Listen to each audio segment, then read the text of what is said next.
সাত সকালে গৃহস্থের ঘরে ঢুকে বিহারে নাচতে যাওয়ার টোপ দিয়ে বড় অঙ্কের টাকা দেওয়ার প্রস্তাব। এক অপরিচিত মহিলার সেই প্রস্তাব পেয়ে হতভম্ব হয়ে গেছেন ঘরের বউয়েরা। নাচতে যাওয়ার প্রস্তাব ফেরাতেই মহিলার নাছোড়বান্দা হয়ে পড়ে।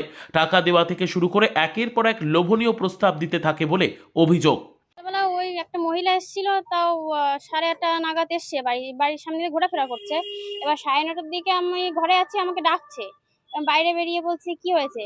তার আগে নাকি আবার গেছিল অন্য বাড়িতে, বাড়ির পাশেও বাড়িতে গেছিল যেরকম নাচের বাড়ি, কিন্তু ওদের ওরকম ভাবে বলেনি। যে ওদের অন্যভাবে বলেছে যে নাচ শেখাই, নাচতে নিয়ে যাবো, অন্যভাবে বলেছে। আর আমাকে দেখেছে টাকার লোভ, বলছে যে টাকা দেবো, অনেক টাকা, চলো নাচতে। আমি বলছি কি না, আমরা সব করি না। বলছে যে বাচ্চা ছোট তাই জন্য যাবে না। আমি বলছি না না, ও সেরকম কোনো ব্যাপার না, আমরা এগুলো করি না।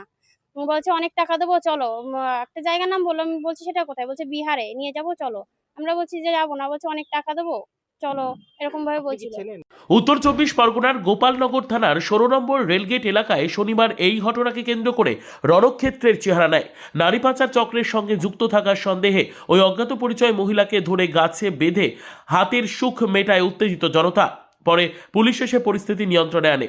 অভিযুক্তকে গ্রেপ্তার করা হয়। স্থানীয় সূত্রে জানা গিয়েছে, শনিবার ভোরের দিকে বাড়ির পুরুষরা যখন বাইরে কাজে বেরিয়েছিলেন, ঠিক তখনই 16 নম্বর রেলগেট এলাকার বাসিন্দা সাথী রায়ের বাড়ির আশেপাশে এক সন্দেহভাজন মহিলাকে ঘোরাঘুরি করতে দেখা যায়। সাথী দেবী জানান, সেই সময় বাড়িতে কোনো পুরুষ সদস্য ছিলেন না।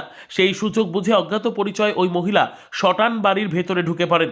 মুহূর্তের মধ্যে তিনি সাথী দেবী এবং অন্য এক মহিলাকে মোটা টাকার বিনিময়ে বিহারে গিয়ে নাচার প্রস্তাব দেন। সাথী রায়ের অভিযোগ, আচমকা এমন প্রস্তাব আসতেই তিনি প্রত্যাখ্যান করেন।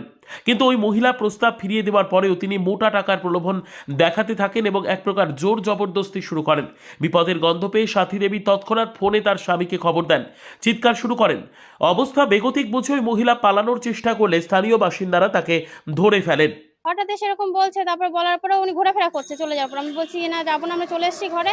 আমার যাকেও বলছে যে দুই যা মিলে চলো, আমার যাও বলছে না, আমরা যাবো না।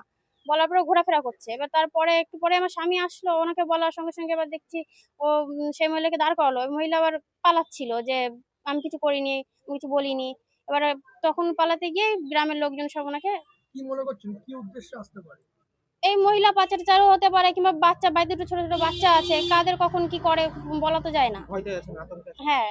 ততক্ষণে চাউর হয়ে যায় এই ঘটনা। উত্তেজিত গ্রামবাসীরা ওই মহিলাকে আটক করে থানায় খবর দেন। এই ঘটনার পর অনেকের মধ্যেই সন্দেহ, সহজ সরল গ্রামীণ মহিলাদের টাকার লোভ দেখিয়ে ভিন রাজ্যে পাচার করাই ছিল এই মহিলার মূল লক্ষ্য। এবার আমি বাড়িতে এসে শুনেছি এরকম, তার ভিতরে বাথরুম হলো, বাথরুমে গেছে, বাথরুম বলছে এরকম মহিলা ঘুরছে। আমি বলছি এদিকে শোনেন, আমরা ক্যামেরাটা অন করেছি, ক্যামেরাটা অন করে উনি লুকোচ্ছে। আমি শোনেন, এদিকে শোনেন, আপনাকে থানায় দেবো। আপনি কে, আপনার বাড়ি কোথায়? বলছে আমার বাড়ি মাঝে গ্রাম। আমি বলছি মাঝে গ্রাম, তো আপনি এখানে কি করতে এসেছেন? বলছে না, আমি এরকম ব্যাপার নাচের জন্য নিতে এসেছি। আর নাচের জন্য নিতে এসেছেন তো আমার বাড়ির মহিলাকে কেন? আপনি নাচের জন্য আপনি অন্য জায়গায় যান। উনি ওই দেখে উনি পিছন দিকে পালাচ্ছে। আমি বলছি শোনেন, বসেন।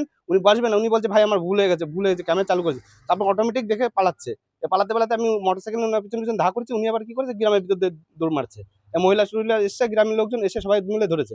এবার আমার ভিতরে পাটা জড়ায় টড়ায় ধরছে। মহিলাটা দেখতে ভালো বা খুব ভদ্র মনে হলো, কিন্তু ভদ্র ভিতর তো সে তো থাকে, ও তো কেউ তো বলতে পারে না, টাকার লোভ দেখাচ্ছে। অত বলছে তোমাকে অনেক অনেক টাকা দেবো। টাকার লোভ দেখাবে কেন একটা মহিলা? আতঙ্কে আছেন? আতঙ্ক তো অবশ্যই আতঙ্কে আছে, তার জন্য কমপ্লেন করতে এসেছি। হ্যাঁ।